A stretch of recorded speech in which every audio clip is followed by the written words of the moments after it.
અનુસૂચિત જાતિ સમાજની જમીનના મામલે આ મીટિંગ મળી હતી। અનુસૂચિત મંડળીની સરકાર પાસે જમીનની માંગ કરવામાં આવી હતી। અમુક ખરાબા અને ડુંગરાળ જમીનને બદલે ખેતીલાયક જમીન મળે અને સમાજના લોકોને રોજીરોટી મળી રહે એ હેતુથી સંમેલન યોજાયું હતું અને 1000 આસપાસ સમાજના લોકોનું સંમેલન મળ્યું હતું અને અગાઉ પણ આ જ બાબતે પ્રાંત સાહેબને પણ આવેદન પાઠવવામાં આવેલું હતું કે મંડળીના પદાધિકારીઓ દ્વારા જમીન બારોબાર વેચી નાખી ખીચા ભરી લીધેલ છે, તે જમીન પરત અપાવે એવી સરકાર પાસે માંગ કરવામાં આવેલી હતી। આ તકે પ્રેમપરાના દાનવીર વિસામણભાઈ ઢોલાએ ટૂંક સમય પહેલા ફ્રી ચાલતી નિર્દોષાનંદ ટીમ્બી હોસ્પિટલને 1 કરોડ રૂપિયાનું દાન કરેલું હતું। એ બાબતે સન્માન કરવામાં આવ્યું હતું। આ તકે ઉપસ્થિત પરમ પૂજ્ય ગોવિંદ મહારાજ, SS પરમાર સાહેબ, ભૂપતભાઈ વાળા સહિતના આગેવાનો ઉપસ્થિત રહ્યા હતા। Reporter Sanjay Vaghela, Gujarat crime news, Amreli. બાપુ, આજનું આયોજન શું હતું?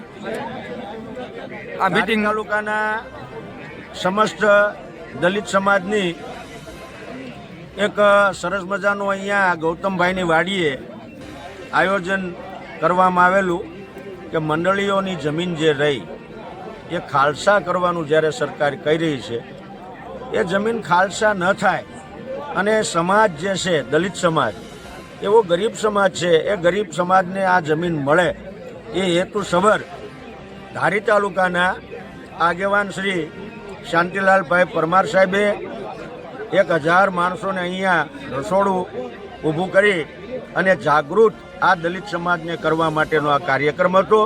એની અંદર આશીર્વાદ આપવા માટે મને આમંત્રણ આપેલું અને આ સારાએ સમાજને આશીર્વાદ આપું છું કે અત્યારને જે સરકાર ચાલે છે એ સરકારની આગળ અમારી દલિત સમાજના ધર્મગુરુ વતી સરકારને એવી પ્રાર્થના કરવામાં આવે છે કે અમારા આગેવાનો જે દિશા તરફ આ જમીન અપાવવા માટે પ્રયત્નો કરે છે એની અંદર એમને સફળતા મળે એવા આશીર્વાદ હું એમને આપું છું।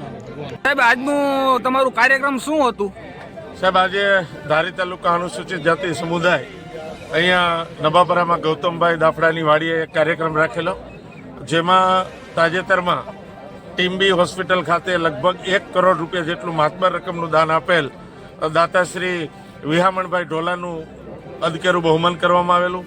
એ ઉપરાંત ધારી તાલુકા ખેતી સામુદાયિક મંડળીની હજુ કેટલી એવી પડતર જમીનો છે કે જે હજુ અનુસૂચિત જાતિ સમાજને મળેલ નથી, જેથી એ જમીનો મેળવવા માટે તેમજ ઘણી એવી જમીનો છે કે જે વાવવા લાયક નથી।